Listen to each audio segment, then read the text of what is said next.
first exercise in circuit 4 is your outer thighs. We're going to work your hip muscles. Seated position, no adjustments on the seat necessary. Legs go apart, slowly back together. You want to make sure you're pushing with the outside of your knees, not the outside of your ankles.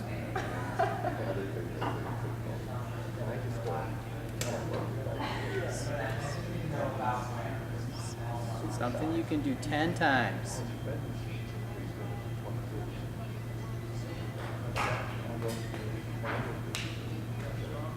On this fourth circuit, the second time through, you're going to do the inner thigh, then we're going to do a separate fatigue set. So I'm going to show you that inner thigh next.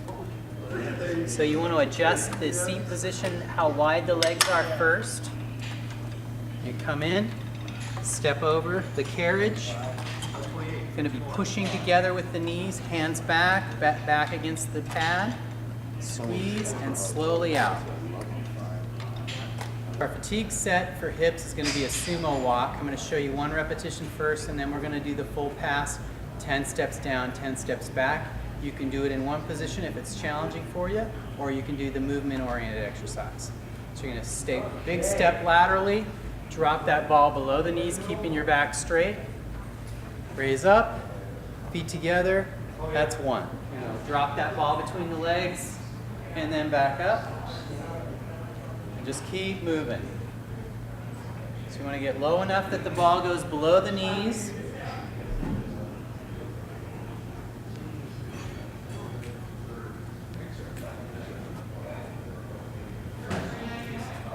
So external rotation for the shoulder is the back side of the rotator cuff. Tuck that elbow in at your side. You're going to keep the elbow at 90 degrees. Come up and out so that the weight starts low and finishes high. We're going to do 10 of these.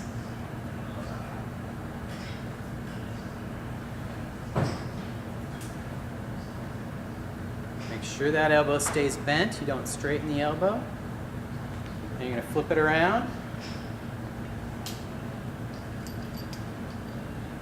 You need to maintain that balance.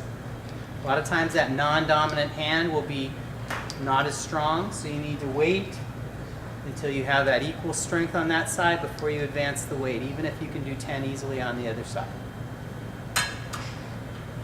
Okay, we're going to go right to your fatigue set. I'm going to lower the weight.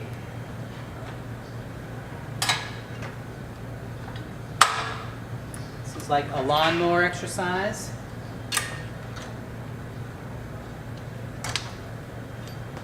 Stagger step position, pull up and back.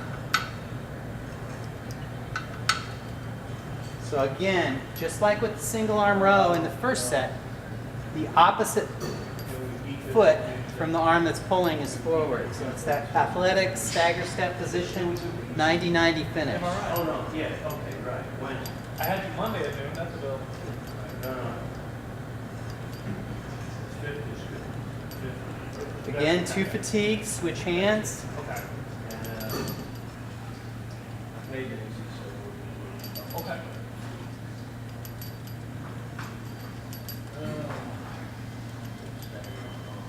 All right, man. Good work today. Good work.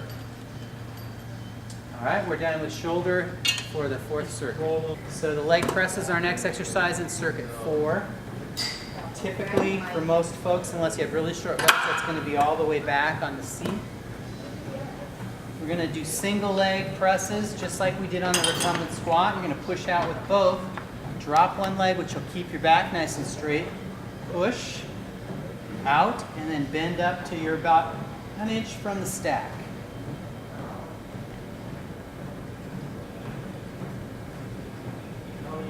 Okay.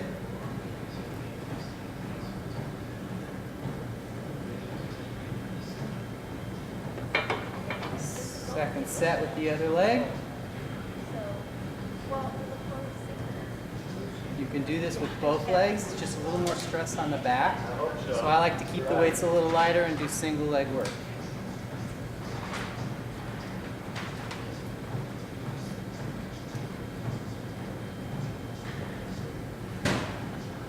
Now you're ready for your fatigue set with the hamstrings, which is the ball bridging.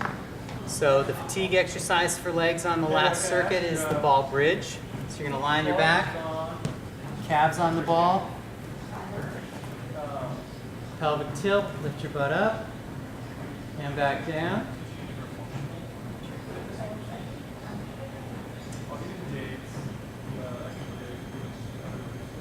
And again, this is your fatigue exercise, so I'm going to show you a variety of different ball bridges that you can do. If you push that out towards your heels, that makes it harder. If you get your arms off the ground, that adds a little more core work because you don't have the balance of the arms. If you want to increase the effect in the legs, you go into a bridge with the feet on the ball.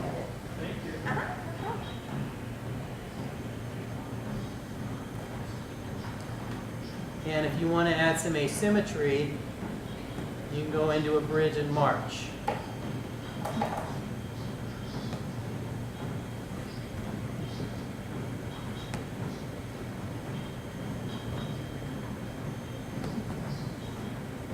Lastly, legs out, bridge up, curl in. You don't have to do all of those, it's just you're doing a variety of those bridges until your legs are tired. That's the end of your leg set for the fourth circuit. So our final exercise for core of the fourth circuit is the plank. So this works the transversus abdominis. We're going to show you some various versions, but you're going to hold this one for time, not do repetitions. Easy version, walk that ball out, about to the knees, hold that position, tight stomach, tight butt, keep nice plank with the flat back position, and you're going to hold that as long as you can. You want to make it a little harder, come out so that your toes are on the ball, or you can do something in between those.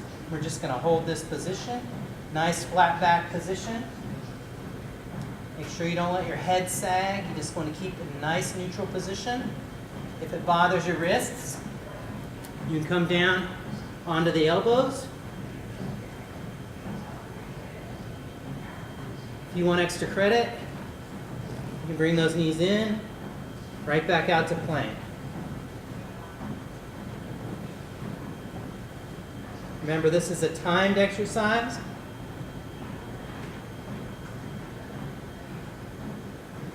I'd say a good goal would be 1 minute.